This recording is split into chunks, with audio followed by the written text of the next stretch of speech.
G'day legends, welcome back to another video. So in this one, we're going to be sussing out something that I've been testing out for a few months and have actually really impressed me. So in this video, we're going to be looking at the LightFox 9-inch LED driving lights. So like I said, I've been testing these things out for a couple of months, so I think I can give you guys a decent little rundown on what to expect from these lights. Let's get into it.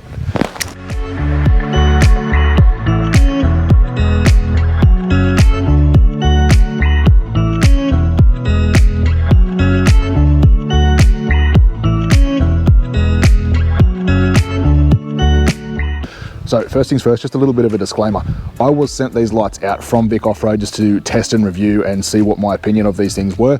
Now, I've got no direction from Vic Off-Road or no details about the lights. I've just put them in and seen if they work with my setup. So keep that in mind. These are my own results and my personal opinions on the lights. Now, the LEDs that LightFox have used in their lights are OSRAM. Now, if you didn't know OSRAM, they are a massive manufacturer of LED units all over the world, and they are one of the best in the industry. Each one of these lights has 31 OSRAM LEDs in it, meaning that you're going to be punching out about 16,500 lumens out of the pair of lights. Now, in terms of your beam of light and how far your light is going to shine, you're going to get 1 lux at 2.1 kilometers. Now, that is absolutely mental. For us, that is way more than we're ever going to need, but for those long highway drives, and if you're driving to work early in the morning in the dark, that is going to be an absolute game changer. Now, when it comes to the color of the light, you are going to get that typical, very bright, intense white light. Now, LEDs, everyone knows that LEDs are renowned for that white light. These things are no different. It's a 5700 Kelvin color temperature, meaning that you are going to get that distinct, bright white light. Now, that being said, I have seen covers getting around for these kind of spotties, and they have like a yellowy or orange tinge to it that drops that color temperature down to more of a 2,000 to 3,000 Kelvin, making it that really warm color if that's what you're going for. Now, we'll just talk real quickly about the construction of the lights. So you can see the brackets in here. These things are 5mm stainless steel brackets. These things are really bloody strong. They're all laser cut and bent up to suit whatever sort of style of mounting you're going to do. They come with 2 very nice rubber anti-vibration mats that go between your bull bar and the bracket as well. You've got 3 bolts mounting each bracket down to the bull bar, and then you've got 4 bolts up on the light itself, securing the light in place. Now, just in terms of strength, I mean, you can see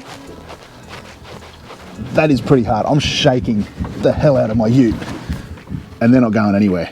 Same thing with the lights. The lights are rock solid on those brackets. I'm actually shaking the car and those lights aren't moving anywhere. This thing is built to last. They are tough as nails. Righto, a way to make this thing looking a lot neater and tidier and just a little bit more presentable is the use of split conduit. So swing around here and I'll show you exactly how I'm going to use it.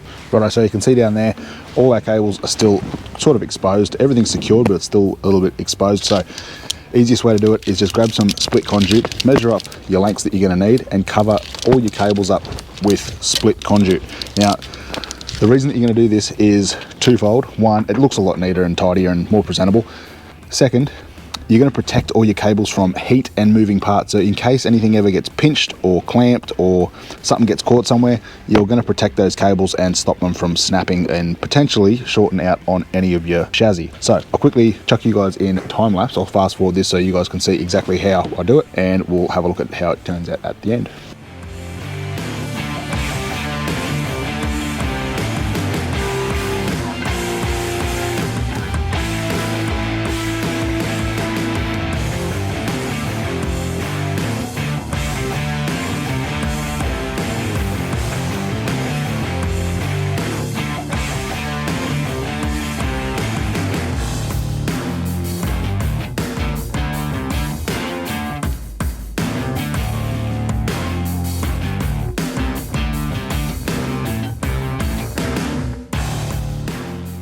Righto, so hopefully you guys can see that just the split conduit really does just tidy everything up and make it nice and neat and presentable. Obviously, I just got to tie these in a little bit. I haven't actually put any cable ties on, but these will all be tied in together and everything looks a lot neater, more presentable and protected.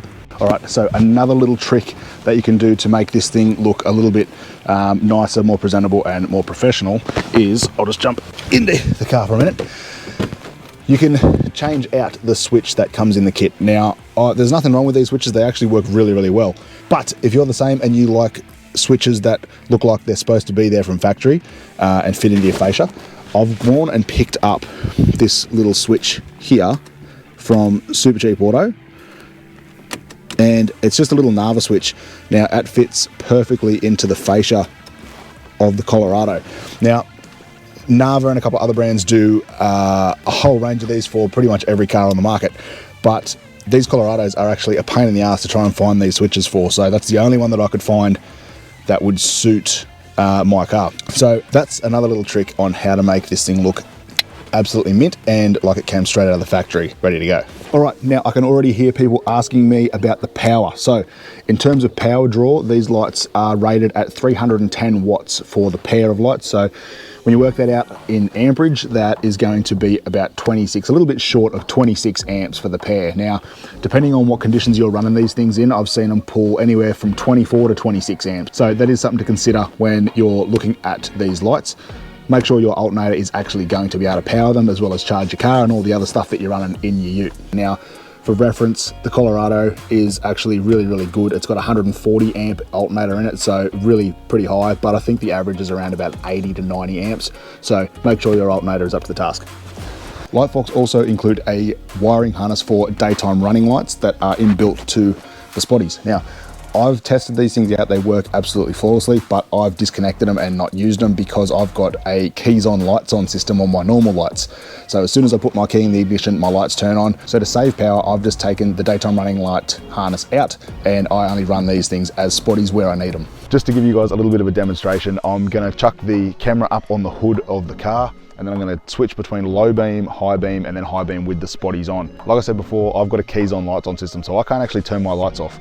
So we're going to be testing these with the factory lights on the Colorado. So with all that being said, let's get the car back on and test these lights out. I really hope you guys can see this, but at the very bottom of the shot here, you should be able to just see the bull bar, and you might be able to see the two LED spotties underneath the bull bar. So first things first, we'll start off with the low beams, and then we'll kick it up to the high beams, and then we'll go to the high beams with the spotties on.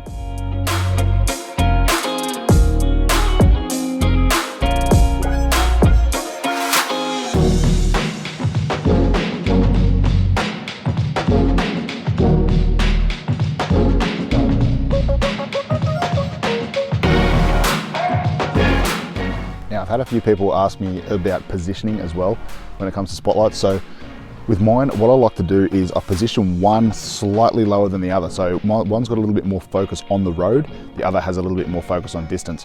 It just gives a little bit more intensity to the short distance rather than trying to send all that light as far down the road as you can. For me, it works really good. Let me know in the comments if what you guys reckon, how you set your lights up. Do you aim it more at the road? Do you aim it further down the road? What sort of light setup are you going for? All right, so I hope you guys can hear me on camera. All right, I've got the car running just so you can see full power how good these lights go.